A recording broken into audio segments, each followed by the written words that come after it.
You said you couldn't imagine the judges being used tonight, but Eric Silva showed he still has a chin, doesn't he? He has a fantastic chin. You know, I've seen numerous fights where he's been hit with one big shot and he goes down, and I thought that was what was going to happen tonight. But then, again, in another interview, I said it's about inches, and I said I had more inches than him. I had the bigger length. And I think it showed tonight I had the bigger length, so I just had a little bit more in the tank and got the victory. How much did you have to guard against frustration? You know, you said you were probably expected to get him out of there once you connected with the strikes, and there was that spell where you were just completely sort of battering him with shots, and he just wouldn't go. He wouldn't go down, and there was a point there when I was letting off some big shots, and he was staying on his feet, went to the ground, and when he went to the ground, the referee came in. I looked at the ref and I said, "Why didn't you stop it?" I was tired, number one, and number two, I thought he took a lot of punishment. But you know, to his credit, he hung in there. He had a lot of hype when he was coming into the sport onto the main stage, and I think tonight showed why he had that hype. You know, he has got a hell of a heart, and he never quit, and he was always in the fight. So yeah. You said in an interview with us before that you thought this fight would be a good setup for a rematch with MVP. Do you still feel that way, or do you feel like your path is a little bit different now? For me, I like the MVP fight is. Do you know what? I've explained it like it was building up, and it exploded, and then it's all fizzled out. You know, it wasn't the fight that people expected. It wasn't the fight that people wanted. But all that being said, I feel like I won the fight. So I'm content with the fight. Like, I genuinely, as mad as it sounds, and as people can call me disillusioned or whatever, I'm at peace with that fight because I think I won. So I'm not searching for a rematch. You haven't seen me really make a statement on social media or anything asking for the rematch, even though he got knocked out in his last fight. You know, I kept quiet. I didn't stop begging for the rematch because in my heart I feel like I won the fight. Like the situation, it being in a tournament, the fact that I was the underdog on the betting thing, a lot of factors played into it. I said in a statement that it was MMA politics following the way of boxing, and I still stand by that, no matter what Bellator said. And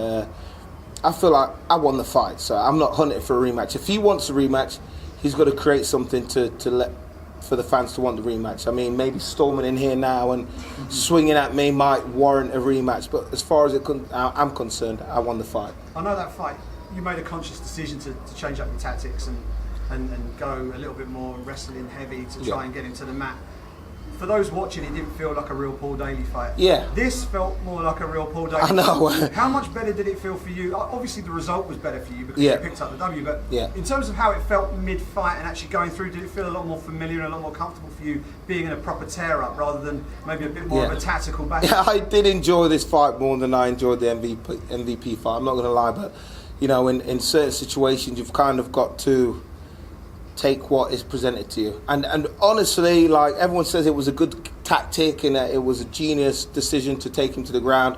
That wasn't the plan. You know, the plan was to go in there and try and put him out on the feet. But, you know, he's an elusive guy. He doesn't let too many shots off. He's a counter striker. And me and him is just a bad matchup for the fans. And I don't expect a rematch to go any different than the first match. I'm not going to come out there swinging and allow him to use his counter-striking tactics. I'll probably employ the same tactics that I did in the previous fight and try and take him to the ground. So I just think we make a bad matchup. As much as our, the interest is away from the fight, and you know we're good at getting under each other's skin. I just think that the fight is just not what people want to see, and I'm not willing to take the risk and go out there swinging like I did tonight to get to lose. You know, I'll take the safest route to victory. How did this fight? You seem to be struggling a bit in the first round, and then you came out like a freak. No, not struggling. I always take a while to get warmed up. You'll notice that in my fight. If I catch someone in the first round, I catch them. They're normally sleeping. But my first rounds, I've got a lot of second round finishes. The first round, I'm normally trying to suss the guy out. His timing, his speed, his distance, and how much he can take. It just so happens that he could take a lot, and he was tough. And you know, I was a little bit slow off the mark in the first round in him getting that takedown. I anticipated that he'd go for the takedown, but I was a little bit over-eager. I think I threw something wild and he shot in underneath, and I should have done that. And my corner told me, settle down, just fight, take a little bit more reserved, and you'll get the victory in it. Having to work out that way. Taking it easy and stuff there in a second. Yeah. Yeah. I like Mikey Bell trainers. When he came to the dressing room and he said he was going to ref the fight, I was like, thank you, because I know he likes a tear up. He likes a good fight, so I was like, yeah, this is going to be interesting. But I thought he would have stopped the fight. The way he went to the ground and then I was on him and hitting him with some big shots. Credit to Eric Silva, he recovered well, and I don't know where it came from, because if you look at all his other fights where he's been stopped, it's 1 punch, 2 punches, and he sort of just gives up. But I was hitting him with horrible shots to the head, to the chin, to the body, front kick to the face, spinning elbows, all kinds of shit, and he just he won't quit. So you talked about rematches, obviously with MVP. Maybe that's not the right one for you. But you said to us during fight week, there is another potential rematch that you might go after, which is the Lorenz Larkin one. You've got a promise to keep. Yeah, I've got. You know what I mean? I'm an honest guy, and I don't really have to do it. But Lorenz Larkin was quite disappointed in the fact that he got knocked out in the fashion that he did. I promised him backstage. He was practically in tears when he came into the changing room, and not to embarrass him, but just to show you why. I said, look, I'll give you the rematch. And I like to be a man of honour and honour that. He's got I think he won his last fight. So if it was interesting, if Bellator thought it was interesting, I mean, he held a high ranking when he came from the other promotion. So I wouldn't feel bad in giving him the rematch, because I said I would. So. Paul, when we last spoke, we spoke at Bramall Lane after the K1 event where you were coaching one of your young fighters. Yeah. When you're trying to balance coaching younger fighters but also trying to manage the fight camp yourself, how does that work? Because we hear a lot of fighters saying you have to be selfish and staying. Yeah, you do have to be selfish, but I'm fortunate enough that my gym runs well and I employ 2 people to run it for me while I'm away. So I've got a good staff, and I'm lucky that I can just allow shit to sort of run itself. So I've got a shout out to Coach Olivier and Coach Alan to run the gym for me while I'm away. So yeah, I'm lucky. We've also got the Bellator Birmingham card.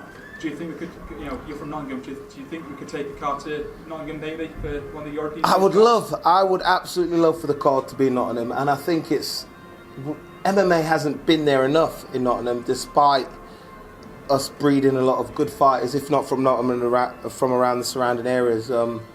So yeah, it'd be great to have a big Bellator fight card in Nottingham. This is your 60th pro MMA fight. It's really remarkable. I don't think enough fuss has been made about that. No. You're now above the likes of Donald Cerrone, catching Alistair Overeem, fighters like that. So can you just give us your thoughts on what that means to you and why you think you have this longevity in the sport? I love the sport. I'm a martial arts at heart. I think that's overlooked a lot. I train well. I've got fantastic coaches.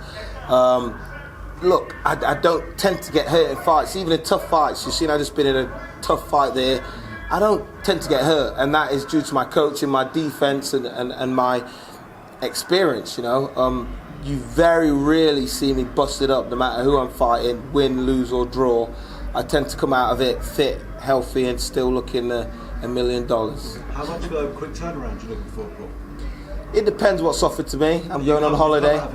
Yeah, but I'm going on holiday, man. I'm going to Jamaica. Nice. I'm going to go with the family, go and relax again,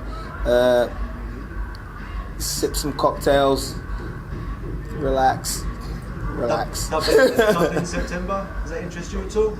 Not really. Like, I've fought in Dublin before, but I just don't know what kind of angle they're going to get for me for the Irish crowd. I know I've got fans in Ireland because I've fought there before, but they're more interested in seeing your James Gallaghers and stuff like that. So I'd like to fight in the UK again this year. Birmingham, I wouldn't mind. London, I wouldn't mind. I think Dublin's just, I love the fans there, but I think that they'd probably want to see their own guys there on the card. Thanks. Last question, guys. Anything? All right, thanks, man. We're good.